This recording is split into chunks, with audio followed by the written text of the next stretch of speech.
Hello friends, welcome to my channel. This is Prashant अक्सर and आज है 21 जुलाई। तो आज के जो भी इंपॉर्टेंट आर्टिकल है द हिंदू के अंदर में, उसे चलिए हम लोग कंप्लीट करते हैं। फर्स्ट आर्टिकल है कि चाइना जो है वो ब्रह्मपुत्रा रिवर के ऊपर में एक डैम प्रोजेक्ट बना रहा है। ये जो डैम प्रोजेक्ट है, ये जो डैम होगा, ये वर्ल्ड का सबसे लार्जेस्ट डैम होगा जो चाइना के द्वारा बनाया जा रहा है। और साथ साथ ब्रह्मपुत्रा रिवर जो है, इसको हम लोग चाइना के अंदर में यार्लुंग जैंगबो के नाम से जानते हैं। तो ये आप ध्यान में रख सकते हो। और साथ साथ ये वर्ल्ड का लार्जेस्ट डैम है जो ये बनाने वाला है। इसे हम लोग वाटर बॉम्ब भी बोल रहे हैं। क्यों वाटर बॉम्ब बोल रहे हैं, इसको भी हम लोग समझेंगे। कहाँ पे बनाया जा रहा है, तो चाइना का एक नैंगची सिटी जो है, ये अरुणाचल प्रदेश के पास में पड़ता है। यहाँ पे ये बनाया जा रहा है। कंसर्न क्या है, तो इंडिया के कंसर्न के बारे में अगर बात करते हैं तो strategic control of water, that is China जो है अगर ब्रह्मपुत्रा रिवर के ऊपर में डैम बना देगा तो वो पानी जो है ब्रह्मपुत्रा का, उस फ्लो को वो रिस्ट्रिक्ट कर सकता है, उसको रेगुलेट कर सकता है।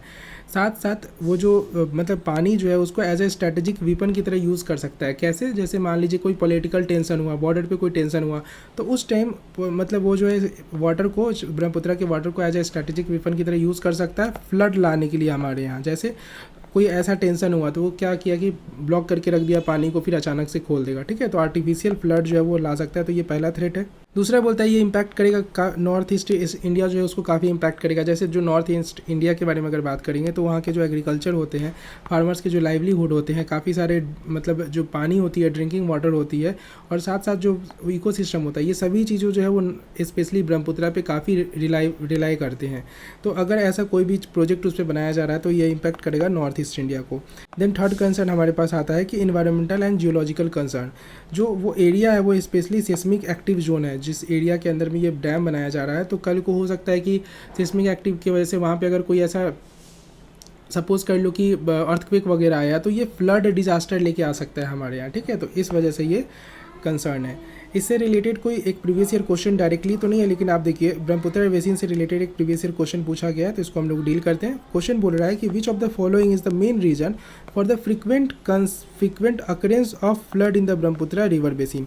क्या रीजन्स था 2019 के अंदर में, ये पूछा गया है कि अभी रिसेंटली क्या रीजन्स था जिसकी वजह से ब्रह्मपुत्रा में फ्रिक्वेंट फ्लड्स आ रहे हैं। तो जो मेन रीजन था वो था uneven rainfall distribution of in the region. ठीक है, तो ये ध्यान में आप रख सकते हो। नेक्स्ट आर्टिकल आता है हमारे पास, यूरोपियन कमीशन के द्वारा एक एज वेरिफिकेशन ऐप बनाया गया है। इस एज वेरिफिकेशन ऐप का गोल क्या है, तो गोल है कि आपके पास जितने भी माइनर्स होते हैं उनको प्रोटेक्ट करना है, specially in relation to pornographic content, cyber bullyings, जो फ़ोन एडिक्शन होते हैं उनसे, और साथ साथ जो उनका एक्सप्लॉयटेशन होता है उनसे। ठीक है, तो एज वेरिफिकेशन ऐप इसलिए है, ये किसके द्वारा बनाया गया, ये ध्यान में आपको रखना है, यूरोपियन कमीशन के द्वारा, नॉट यूरोपियन यूनियन। इसके अंदर में कोई भी आपका आइडेंटिटी शेयर नहीं किया जाएगा, सिर्फ ये एज वेरिफिकेशन आपको एज वेरीफाई करेगा। अगर आप जैसे ऑनलाइन प्लेटफॉर्म्स पे आप जब जाओगे तो वहाँ पे अगर कोई भी अडल्ट कंटेंट पे अगर बच्चे जाएंगे तो वहाँ पे एज वेरिफिकेशन जो एप्लीकेशन रहेगा वो वेरीफाई कर देगा। अगर वो 18+ से कम है तो वो कंटेंट जो है वो कंज्यूम नहीं कर सकता है वो बच्चे। ठीक है, अब देखिए मैं आपको 2 मिनट के लिए कुछ इन्फॉर्मेशन यहाँ पर देता हूँ, टाइम लूँगा आपका। आप बहुत सारे इंपॉर्टेंट ऐसे आर्टिकल्स मिलेंगे, जैसे आपको लगेगा कि वो इंपॉर्टेंट है, एडिटोरियल्स होते हैं या फिर बहुत सारे आर्टिकल्स होते हैं न्यूज़पेपर में, बट एक्चुअली में वो रिलेवेंट नहीं है एग्जामिनेशन के लिए। एग्जाम्पल में अगर बात करेंगे तो ये जो आर्टिकल है इसके बारे में न्यूज़पेपर में काफ़ी मतलब इलाबोरेट करके हर चीज़ दिया गया है कि इसका प्रॉस क्या है, कॉन्स क्या है, कौन लोग इसके साइड में मतलब सपोर्ट कर रहे हैं, कौन लोग इसके अगेंस्ट में। You just not need to go with all this articles, all this things. आपको ये सब चीज़ें पढ़ने की ज़रूरत नहीं है। क्यों ज़रूरत नहीं है, कि आप जस्ट एक क्वेश्चन पूछो खुद से, जब भी आप ऐसा आर्टिकल आपके सामने आएगा कि क्या ये आपके मेंस में या प्रीलिम्स में ऐसे क्वेश्चन आ सकते हैं, क्या प्रीलिम्स में ऐसा क्वेश्चन पूछ सकता है कि यूरोपियन कमीशन के द्वारा कोई ऐसा एप्लीकेशन बनाया गया है, या फिर मेंस में ऐसा क्वेश्चन आ सकता है। अगर आप प्रीवियस ईयर क्वेश्चन एनालाइज करते हो तो आप समझ पाओगे ये चीज़ें कि कोई ऐसा क्वेश्चन आ सकता है मेंस में कि एज वेरिफिकेशन से रिलेटेड या एडल्ट कंटेंट से रिलेटेड यूरोपियन यूनियन ने कोई स्टेप उठाया था, यूरोपियन कमीशन ने कोई स्टेप उठाया था उसको एक्सप्लेन करने के लिए। नहीं आएगा कभी भी। ये आर्टिकल का सिर्फ इतना है कि आप इसको एज अ एग्जाम्पल पुट कर सकते हो। इंडिया के अंदर में कोई ऐसा केस या कोई ऐसा एग्जाम के अंदर में अगर आपसे कोई ऐसा क्वेश्चन आ रहा है जिसमें पोर्नोग्राफिक कंटेंट, साइबर बुलिंग या फिर फ़ोन एडिक्शन से रिलेटेड अगर कोई मेंस के अंदर में इससे या क्वेश्चन आ रहा है, तो वहाँ पे एज अ एग्जाम्पल आप पुट कर सकते हो कि यूरोपियन कमीशन के द्वारा एक एप्लीकेशन बनाया गया था एज वेरिफिकेशन ऐप, एग्जाम्पल में ऐसा कि हाँ हमारे यहाँ भी कुछ ऐसा इनिशिएटिव्स ले सकते हैं। बस इतना ही इंपॉर्टेंट है इस आर्टिकल में, इसके अलावा और कुछ इंपॉर्टेंट नहीं है। देखिए ये जो मेरा वीडियोज़ होते हैं इसके ऑब्जेक्टिव भी मेरा ऐसा ही होता है कि मैं आपको only to the points notes provide करूँ, सिर्फ एग्ज़ाम ओरिएंटेड चीज़ें यहाँ बात करूँ, कुछ भी आपको फालतू का नहीं पढ़ाऊँ। देखो आप इतना सारा इन्फॉर्मेशन लेके पढ़ लो, डेली पढ़ लो, लेकिन आपको याद कुछ नहीं रहे, और आप इतना इन्फॉर्मेशन पढ़ो लेकिन वो आपको हमेशा के लिए याद रहे, तो आप कौन बेटर आप खुद समझ जाओ। ये हमेशा आपको याद रहेगा इतना पढ़ोगे तो, लेकिन आप इतना पढ़ने जाओगे वो आपको कभी याद नहीं रहेगा। तो जैसे अननेसेसरी आपकी चीज़ें सामने आना स्टार्ट हो आप उसको स्किप कर दीजिए। जितना एग्जाम ओरिएंटेड पॉइंट है बस आपको उतना ध्यान में रखना है। तो चलिए ज़्यादा टाइम वेस्ट नहीं करते, नेक्स्ट आर्टिकल पे आते हैं। ऐसा एक और आर्टिकल है आज में एआई को लेके, तो उसको भी नीचे हम लोग देखेंगे। फिलहाल हमारे पास नेक्स्ट आर्टिकल आता है, एनडीआरएफ जो है वो डॉग को ट्रेन कर रहा है डिजास्टर ऑपरेशंस के लिए, ठीक है। तो यहाँ पे इस आर्टिकल में 2-3 पॉइंट इंपॉर्टेंट है वो ध्यान में रखना है। सबसे पहले कि डॉग का ब्रीड का नाम यहाँ ध्यान में रखना है कि जो भी डॉग के बारे में बात हो रहा है। एक है आपके पास लेब्राडोर जिसका जो सूंघने की कैपेसिटी होती है वो काफ़ी अच्छी होती है, तो ये एक ध्यान में रख सकते हो, ये तो जनरली आप जानते हो। कि दूसरा एक जो है वो आपके पास बेल्गियन मेलिनोइस है, तो ये आप ध्यान में रख सकते हो। जैसे स्पेसीज इन न्यूज़ में ये ऐसे क्वेश्चन जो रहते हैं वो काफ़ी टाइम पूछे जा सकते हैं, ऐसा नाम देके और पूछ दिया जाएगा कि ये क्या है। जैसे एस2 के बारे में एक बार पूछा गया था साइंस एंड टेक से रिलेटेड वो क्वेश्चन में, ठीक है। तो ये चीज़ ध्यान में थोड़ा सा आपको रखना है कि बेल्गियन मेलिनोइस क्या है। तो ये तो हो गया आर्टिकल से रिलेटेड। यहाँ पे थोड़ा सा हम लोग स्टैटिक कवर कर लेते हैं एनडीआरएफ से। एनडीआरएफ क्या है, तो नेशनल डिजास्टर रिस्पांस फोर्स है, जिसको सेटअप किया गया था डिजास्टर मैनेजमेंट एक्ट 2005 के अंदर में। इसके अलावा ये एक स्पेशलाइज रिस्पांस फोर्स होते हैं नेचुरल और मैनमेड डिजास्टर दोनों के लिए। क्वेश्चन में क्या रहेगा, नेचुरल डिजास्टर, तो ये ध्यान में रखना है आपको, नेचुरल और मैनमेड दोनों डिजास्टर के लिए होते हैं, ठीक है। इसके अलावा अगर हम लोग बात करते हैं तो ये इंटरनेशनल इंगेजमेंट भी करता है। जैसे नेपाल के अंदर अर्थक्वेक आया तो उसमें हमने एनडीआरएफ का टीम सेंड किया था। इसके अलावा फुकुशिमा जो ट्रिपल डिजास्टर हुआ था जिसमें एक बार अर्थक्वेक आ गया, एक बार सुनामी आया, एक बार रेडिएशन लीक हो गया, तो इन सभी टाइम में जो हमारे नेशनल डिजास्टर मैनेजमेंट फोर्स के जो पर्सनल्स होते हैं उनको हम लोग सेंड करते हैं, ठीक है। एडमिनिस्ट्रेटर के बारे में बात करेंगे तो ये मिनिस्ट्री ऑफ होम अफेयर्स के अंदर में आता है। इंपॉर्टेंट है, ये ध्यान में रखना भी आप, ठीक है, देखेंगे इसको आगे में। तो ये मिनिस्ट्री ऑफ होम अफेयर्स के अंदर में आता है, साथ साथ इसको हेड किया जाता है डायरेक्टर जनरल के द्वारा। फॉर्मेशन एंड कंपोजिशन के बारे में अगर बात करते हैं तो 2006 के अंदर में इसको फॉर्म किया गया था। उस टाइम 8 बटालियंस थे। अभी के बारे में अगर देखेंगे तो अभी इसके अंदर में टोटल 16 बटालियंस आते हैं। इसके जो पर्सनल्स रहते हैं वो अलग अलग सेंट्रल आर्म्ड पुलिस फोर्सेज जो होते हैं उससे इंक्लूड किए जाते हैं। जैसे आपके पास बीएसएफ हो गया, that is border security force, CRPF हो गया, that is the central reserve police force, then आपके पास सीआईएसएफ हो गया, central industrial security force, then आपके पास आईटीबीपी हो गया, that is Indo Tibetan border police, then SSB हो गया, सशस्त्र सीमा बल, एंड देन असम राइफल्स। ये 6 जगह से इसके अंदर में पर्सनल्स आते हैं, तो ये 6 का थोड़ा सा नाम आपको ध्यान में रखना है ना। क्या इससे रिलेटेड कोई प्रीवियस ईयर क्वेश्चन है तो यहाँ पे देखते हैं। प्रीवियस ईयर क्वेश्चन एक एनडीआरएफ से रिलेटेड क्वेश्चन पूछा गया है कि जो एनडीआरएफ है ये डिजास्टर मैनेजमेंट एक्ट 2005 के अंदर में इसको बनाया गया था, सेटअप किया गया था, ठीक है। तो एनडीआरएफ जो है उसको कंस्टिट्यूट किसके अंदर में किया गया था, डिजास्टर मैनेजमेंट एक्ट 2005 के अंदर। तो अभी जस्ट हमने देखा था, तो ये स्टेटमेंट सही है फर्स्ट का। सेकेंड स्टेटमेंट आपके पास बोल रहा है जो एनडीआरएफ है इसके अंदर 12 बटालियंस आते हैं और ये पूरा अक्रॉस इंडिया के अंदर में, ठीक है। तो ये भी स्टेटमेंट सही है। एक्चुअली में ये 2015 का क्वेश्चन है ना, अभी टोटल 18 बटालियंस है, लेकिन 2015 के अंदर में जब ये क्वेश्चन पूछा गया उस टाइम इसके अंदर में 12 ही बटालियंस थे, तो ये भी स्टेटमेंट सही है। थर्ड स्टेटमेंट के बारे में अगर बात करते हैं तो ये बोल रहा है एनडीआरएफ जो वो फंक्शंस करता है ministry of family health and family welfare. अभी जस्ट हमने देखा किस मिनिस्ट्री के अंदर में काम करता है, मिनिस्ट्री ऑफ होम अफेयर्स के अंदर में। तो थर्ड स्टेटमेंट जो वो गलत है। तो इस तरह से आपके क्वेश्चन पूछे जा सकते हैं।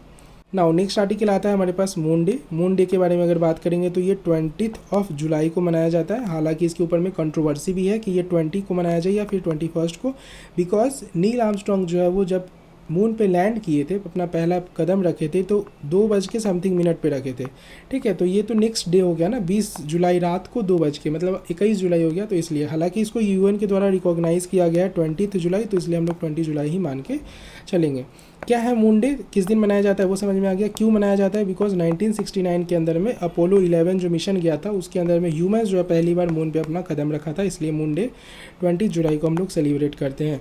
2021 के अंदर में इसको यूएन के द्वारा रिकॉग्नाइज़ किया गया था ऑफिशियली। ये मैं बार बार अंडरलाइन कर रहा हूँ, तो थोड़ा सा ध्यान में रखिएगा, ठीक है। बस इतना ही ऐसे इंपॉर्टेंट आर्टिकल के बारे में। इसके अलावा मतलब काफ़ी सारी चीज़ें दी गई है न्यूज़पेपर में, वो सब चीज़ें आपको ध्यान में नहीं रखनी है। जो इंपॉर्टेंट था वो बस मैं आपको बता दिया। चलिए, क्वेश्चन पूछा जा रहा है कि in which year declared by the United Nation International Year of Forest. तो किस साल में यूनाइटेड नेशन के द्वारा डिक्लेयर किया गया था इंटरनेशनल ईयर ऑफ फॉरेस्ट। तो 2011 के अंदर में। ऐसे ही आपको ये पूछा जा सकता है कि कौन से ईयर में रिकॉग्नाइज़ किया गया था यूएन के द्वारा ये जो मून डे है, ठीक है। तो क्वेश्चन देख रहे हो आप, ऐसे क्वेश्चंस पूछे जा रहे हैं। 2019 के अंदर में क्वेश्चन देखेंगे तो एक पूछा गया है कि वर्ल्ड वाइल्ड लाइफ जो डे है ऑब्जर्व किया जाता है किस दिन को, तो 3 मार्च को। तो इसलिए आपको ये डेट भी थोड़ा सा ध्यान में रखना है कि दिन कौन सा है, कौन से ईयर में रिकॉग्निशन दिया गया था और क्यों दिया गया था, तो रीज़न क्या था, ठीक है। देन एक और क्वेश्चन आपके पास आ रहा है जिसमें बोला जा रहा है कि international day for the elimination of racial discrimination 21 मार्च को हम लोग सेलिब्रेट करते हैं। देन सेकेंड बोल रहा है कि वर्ल्ड डे ऑफ वाटर 22 मार्च को सेलिब्रेट करते हैं। देन वर्ल्ड हेल्थ डे 7 अप्रैल को सेलिब्रेट करते हैं। कौन सा स्टेटमेंट सही है, तो इसमें तीनों स्टेटमेंट सही है, ठीक है। तो ऐसे क्वेश्चन आ रहे हैं तो आप ध्यान में रख सकते हो। इसके अलावा आज का सेकेंड आर्टिकल है वैसे ही India can reframe the AI debate. ये पूरा का पूरा जो आर्टिकल है सिर्फ समझने के बेसिस से आप कर सकते हो, इंपॉर्टेंट है। प्रीलिम्स के पॉइंट ऑफ व्यू से कुछ भी इंपॉर्टेंट नहीं है इसके अंदर में। मेंस के लिए कुछ पॉइंट्स इंपॉर्टेंट थे तो वो ऑलरेडी हम लोग 3 जून को जब हम डिस्कस किए थे तो कुछ पॉइंट लिखे थे, ठीक है। तो इसलिए हम लोग इस आर्टिकल को स्किप कर रहे हैं। नेक्स्ट आर्टिकल और आज का सबसे लास्ट आर्टिकल आता है हमारे पास, रिमूवल ऑफ सुप्रीम कोर्ट जजेस। इसको हमने बात किया था 2 दिन पहले भी, लेकिन आज फिर से न्यूज़ में आया तो एक बार रिवाइज कर लेते हैं। न्यूज़ में क्यों आ रहा है, बिकॉज जस्टिस यशवंत वर्मा जो है उनका स्कैम था कि उनके घरों में काफ़ी करोड़ ऑफ रुपीज़ पाए गए थे। इसलिए अब समझते हैं कि आर्ग्यूमेंट ये किया जा रहा है कि जो जस्टिस यशवंत वर्मा है इनको अभी आने वाले सेशंस के अंदर में, पार्लियामेंट का जब नेक्स्ट सेशन होगा तो उस सेशन के अंदर में इनके ऊपर में रिमूवल का प्रोसेस चलाया जाएगा। ना अब समझते हैं कि रिमूवल ऑफ सुप्रीम कोर्ट का जज होता कैसे है। तो जो भी प्रोसेस है रिमूवल का, ये प्रोसेस मेंशन किया गया है जजेज इंक्वायरी एक्ट 1968 के अंदर में। अब किस किस आधार पे होता है, कैसे होता है, टोटल हम लोग समझते हैं। सबसे पहले कि प्रोसेस के अंदर में हम लोग देखेंगे कि किस बेसिस पे हो सकता है। तो 2 ही बेसिस पे रिमूवल हो सकता है। पहला आपके पास मिसकंडक्ट, दूसरा आपके पास इनकैपेसिटी। मिसकंडक्ट का मतलब क्या हो गया कि जो काम आपको दिया गया है करने के लिए वो काम के अलावा आप दूसरा काम कर रहे हो। जैसे आपका काम डिसीजन सुनाना है लेकिन आप ब्राइवरी लेके डिसीजन सुना रहे हो, आपका जो करप्शंस के केसेस है उसमें इन्वॉल्व हो रहे हो, तो ये सब काम करोगे तो ये आपके मिसकंडक्ट के अंदर आ गए। इनकैपेसिटी क्या होता है, इनकैपेसिटी मतलब कि अब आप हेल्दी उतना फिट नहीं हो कि आप अपनी कैपेसिटी के अंदर नहीं हो कि आप डिसीजन सही से सुना पाओ। जैसे आपको कोई बीमारी ऐसा हो गया है तो ये सब चीज़ें इनकैपेसिटी के अंदर में आ जाएगी। रिमूवल का जो प्रोसेस है वो कौन से सुप्रीम कोर्ट के लिए, हाई कोर्ट के लिए अलग अलग आर्टिकल्स में दिए गए हैं, वो आपको ध्यान में रखना है। जैसे आर्टिकल 124 क्लाउज 4 जो है ये बात करता है सुप्रीम कोर्ट का जजेस का रिमूवल के प्रोसेस के बारे में, और आर्टिकल 218 जो है वो हाई कोर्ट के जजेस के बारे में बात करता है। इस आर्टिकल को याद कैसे रखना है, तो सिंपल से ऐसे याद रखो, एक का 1 × 2 करोगे तो 2 हो जाएगा, 4 × 2 करोगे तो 8 हो जाएगा। तो ये दोनों जो है वो मल्टीप्लाई करके हाई कोर्ट का आ जाता है और बीच वाला जो इसका हाफ होता है, ठीक है। तो सिंपल से ऐसे याद रखना 124 और 218, ठीक है। चलिए अब तो ये समझ ली कि किस बेसिस पे होता है। अब हम लोग प्रोसेस समझते हैं। ये बेसिस है जिसके बेसिस पे सुप्रीम कोर्ट का रिमूवल हो सकता है जजेस का। अब हम लोग समझते हैं कि कैसे होता है। सबसे पहले अगर मान लीजिए किसी भी इस दोनों में से रीजन, जैसे मान लो मिसकंडक्ट के बेसिस पे अगर रिमूव करना है तो लोकसभा के अंदर में, जो लोकसभा है इसके अंदर में कोई भी एक MP या राज्यसभा का कोई भी एक MP एक मोशन तैयार करेगा। इस मोशन के अंदर में लिखा जाएगा कि किस रीजन से ये मोशन तैयार किया जा रहा है। तो मान लो मिसकंडक्ट है तो लिखा जाएगा मिसकंडक्ट में करप्शन का केसेस लगा है तो उसके बारे में डिटेल दिया जाएगा कि करप्शन के ये केसेस है, इस केस में इन्वॉल्व हुए हैं, इनको दिया गया, ये सारे डिटेल्स यहाँ पे लिखे जाएंगे। ये डिटेल्स अगर लोकसभा में का MP मतलब ये बनाया है क्या बोलते हैं इसको, ये डिटेल्स अगर लोकसभा का MP जो है वो तैयार किया है मतलब ये मोशन, तो लोकसभा में प्रेजेंट किया जाएगा। राज्यसभा का अगर MP किया तो राज्यसभा में प्रेजेंट किया जाएगा। लोकसभा में अगर प्रेजेंट किया गया तो उसको 100 MP का सपोर्ट चाहिए होगा। अगर राज्यसभा के अंदर वो प्रेजेंट किया तो उसको 50 MP का सपोर्ट चाहिए होगा। जब इतना उसको सपोर्ट मिल जाएगा तो अब वो स्पीकर या चेयरमैन के पास जाएगा। लोकसभा है तो स्पीकर के पास, राज्यसभा है तो चेयरमैन के पास, उनका अप्रूवल चाहिए होगा, वो अप्रूव कर देते तो फिर एक 3 मेंबर का कमेटी बैठेगा। इस 3 मेंबर की कमेटी में कौन कौन रहेंगे, एक तो रहेंगे चीफ जस्टिस ऑफ इंडिया खुद ही, चीफ जस्टिस ऑफ इंडिया नहीं है तो जो सीनियर मोस्ट जज होंगे सुप्रीम कोर्ट के वो रहेंगे। सेकेंड जो रहेंगे वो आपके पास chief justice of high court रहेंगे।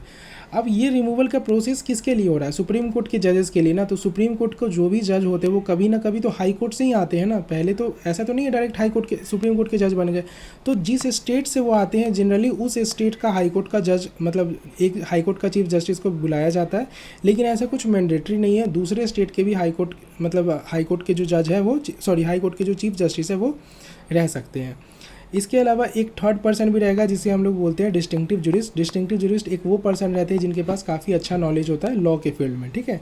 तो इन तीनों का एक कमेटी बैठेगा, ये तीनों जो लोग रहेंगे इसको एग्जामिन करेंगे, पूरे केस को इन्वेस्टिगेट करेंगे और इनको अगर लगा कि ये गिल्टी फाउंड करेंगे तो ये यहाँ से एग्री कर देंगे कि हाँ इनका रिमूवल होना चाहिए। जब ये एग्री कर देंगे उसके बाद ये जाएगा फिर से वापस लोकसभा के अंदर में, लोकसभा में 2/3 से इसको पास करना पड़ेगा बिल को, फिर राज्यसभा के अंदर में जाएगा, वो मोशन या बिल अभी बोल लीजिए उसको 2/3 से पास करना पड़ेगा।